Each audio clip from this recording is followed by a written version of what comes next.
देश दुनिया की तमाम बड़ी खबरों को देखने के लिए हमारे चैनल को सब्सक्राइब करें और बेल आइकन को दबाएं ताकि सबसे बड़ी खबर सबसे पहले आप तक पहुंच सके। आइए आपको दिखाते हैं इस वक्त की सबसे बड़ी खबर। अयोध्या में श्री राम लला की प्राण प्रतिष्ठा की दूसरी वर्षगांठ पर प्रतिष्ठा दूरदर्शी समारोह का आयोजन किया गया, जहां मुख्यमंत्री योगी आदित्यनाथ ने बड़ा बयान दिया। उन्होंने कहा कि पूर्व सरकार ने अयोध्या को लहूलुहान किया। अब जय श्री राम कहने से डर नहीं लगता, पहले जय श्री राम बोलने पर लाठी मिलती थी। स्वतंत्र भारत के बाद श्री राम जन्मभूमि आंदोलन के अनेक पड़ाव अयोध्या ने देखे हैं। अयोध्या जिसके नाम से यह एहसास होता है कि यहां कभी युद्ध नहीं हुआ, यानी कोई भी दुश्मन यहां के शौर्य से, यहां के वैभव से, यहां के पराक्रम के सामने कभी टिक नहीं पाया। लेकिन कुछ लोगों ने अपने निहित स्वार्थ से, मजहबी जनून और सत्ता की तुष्टीकरण की उस निकृष्टता में पड़ करके अयोध्या को भी उपद्रव और संघर्ष का एक अड्डा बना दिया था। वही अयोध्या पिछले 11 वर्ष के अंदर देश के यशस्वी प्रधानमंत्री आदरणीय श्री नरेंद्र मोदी जी के यशस्वी नेतृत्व में उन 3 महत्वपूर्ण घटनाओं को कभी विस्मृत नहीं कर सकता। याद करिए, 5 अगस्त 2020 जब पहली बार स्वतंत्र भारत में देश का कोई प्रधानमंत्री स्वयं अयोध्या धाम में पधारे और उन्होंने अपने कर कमलों से 500 वर्षों के कलंक को पूरी तरह समाप्त करते हुए श्री राम जन्मभूमि के लिए मूर्ति भूमि पूजन के कार्यक्रम को संपन्न किया था। दूसरी तिथि जब 22 जनवरी 2024 को, और हिंदू पंचांग के अनुसार कहें तो पौष शुक्ल द्वादशी की वह पवित्र तिथि, जब स्वयं फिर आदरणीय प्रधानमंत्री जी अयोध्या धाम पधारे और उन्होंने श्री राम लला की भव्य मूर्ति की प्राण प्रतिष्ठा के कार्यक्रम को अपने कर कमलों से संपन्न किया।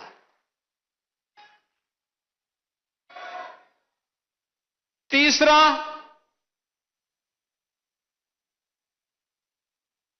जब अभी 25 नवंबर को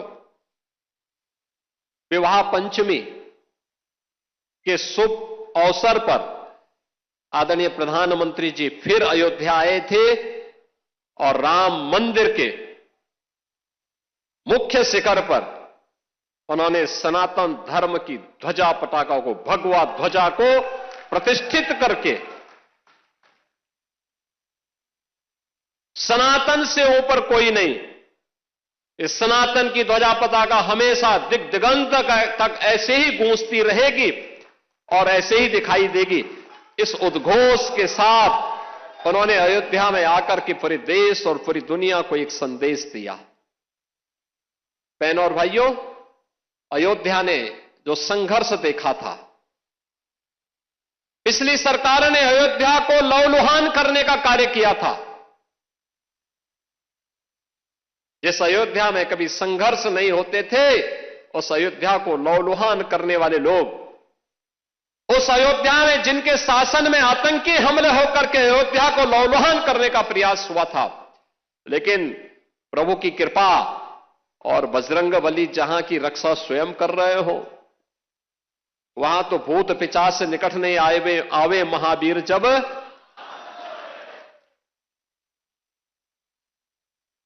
हनुमानगढ़ी में भगवान यानी हनुमान जी महाराज स्वयं विराजमान है। कैसे कोई आतंकी यहां घुस जाता, जैसे ही उन्होंने दुस्साहस किया था 2005 में, याद करिए कैसे पीएसी के जवानों ने ठक ठक ठक ठक करके वहीं पे उनको मार गिराया। अयोध्या तो संदेश देती है और उसी संदेश को आगे बढ़ाने के लिए अब आप देखते होंगे देश और दुनिया का कोई भी ऐसा श्रद्धालु नहीं, सनातन धर्मावलंबी नहीं, जो अब अयोध्या आकर के दर्शन करके अभिभूत न होता हो। 1 लाख एवरेज। अगर हम लोग देखें पिछले 5 वर्ष के अंदर 45 करोड़ से अधिक श्रद्धालु अयोध्या धाम में आया है, जहां पर पहले कुछ लाखों में लोग आते थे। याद करिए 17 के पहले न बिजली थी, न पानी थी, न स्वच्छता थी, न सड़क थी, न कनेक्टिविटी थी, कोई सुविधा नहीं थी, सुरक्षा की भी व्यवस्था नहीं थी, और कोई जय श्री राम बोलता था तो उस पर लाठी जरूर पड़ जाते थे, गिरफ्तारियां हो जाती थी। आज तो आप देश में जाइए, राम राम बोलिए, जय श्री राम बोलिए, और अब तो भारत सरकार की योजना भी जी राम जी के नाम पर ही आ गई है, जो रोजगार की सबसे बड़ी स्कीम बनने जा रही है। कोई भी बेरोजगार व्यक्ति जब आएगा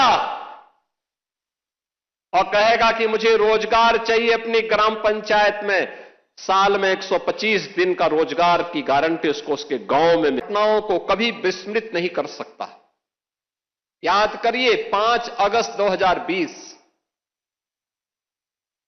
जब पहली बार स्वतंत्र भारत में देश का कोई प्रधानमंत्री स्वयं अयोध्या धाम में पधारे और उन्होंने अपने कर कमलों से 500 वर्षों के कलंक को पूरी तरह समाप्त करते हुए श्री राम जन्मभूमि के लिए मूर्ति भूमि पूजन के कार्यक्रम को संपन्न किया था।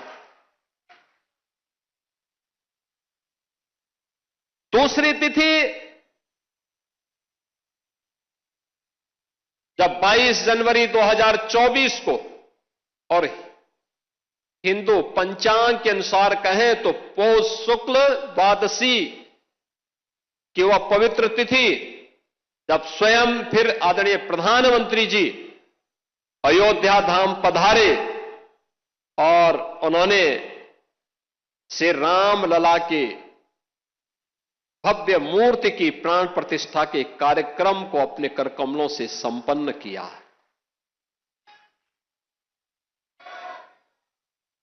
तीसरा,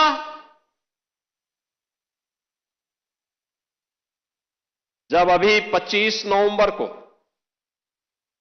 विवाह पंचमी के शुभ अवसर पर आदरणीय प्रधानमंत्री जी फिर अयोध्या आए थे और राम मंदिर के मुख्य शिखर पर उन्होंने सनातन धर्म की ध्वजा पताका को, भगवा ध्वजा को प्रतिष्ठित करके सनातन से ऊपर कोई नहीं, इस सनातन की ध्वजा पताका हमेशा दिग दिगंत तक ऐसे ही गूंजती रहेगी और ऐसे ही दिखाई देगी। इस उद्घोष के साथ उन्होंने अयोध्या में आकर के पूरे देश और पूरी दुनिया को एक संदेश दिया। बहनों और भाइयों, अयोध्या ने जो संघर्ष देखा था, पिछली सरकार ने अयोध्या को लहूलुहान करने का कार्य किया था। जिस अयोध्या में कभी संघर्ष नहीं होते थे, उस अयोध्या को लहूलुहान करने वाले लोग, उस अयोध्या में जिनके शासन में आतंकी हमले होकर के अयोध्या को लहूलुहान करने का प्रयास हुआ था, लेकिन प्रभु की कृपा और बजरंगबली जहां की रक्षा स्वयं कर रहे हो, वहां तो भूत पिशाच से निकट नहीं आवे महावीर जब।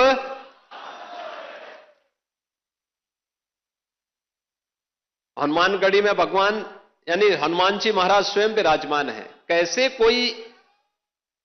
कोई आतंकी यहां घुस जाता, जैसे ही उन्होंने दुस्साहस किया था 2005 में, याद करिए कैसे पीएसी के जवानों ने ठक ठक ठक ठक करके वहीं पे उनको मार गिराया। अयोध्या तो संदेश देती है और उसी संदेश को आगे बढ़ाने के लिए अब आप देखते होंगे देश और दुनिया का कोई भी ऐसा श्रद्धालु नहीं, सनातन धर्मावलंबी नहीं, जो अब अयोध्या आकर के दर्शन करके अभिभूत न होता हो। 1 लाख एवरेज। अगर हम लोग देखें पिछले 5 वर्ष के अंदर 45 करोड़ से अधिक श्रद्धालु अयोध्या धाम में आया है, जहां पर पहले कुछ लाखों में लोग आते थे। याद करिए 17 के पहले न बिजली थी, न पानी थी, न स्वच्छता थी, न सड़क थी, न कनेक्टिविटी थी, कोई सुविधा नहीं थी, सुरक्षा की भी व्यवस्था नहीं थी, और कोई जय श्री राम बोलता था तो उस पर लाठी जरूर पड़ जाते थे, गिरफ्तारियां हो जाती थी। आज तो आप देश में जाइए, राम राम बोलिए, जय श्री राम बोलिए, और अब तो भारत सरकार की योजना भी जी राम जी के नाम पर ही आ गई है, जो रोजगार की सबसे बड़ी स्कीम बनने जा रही है।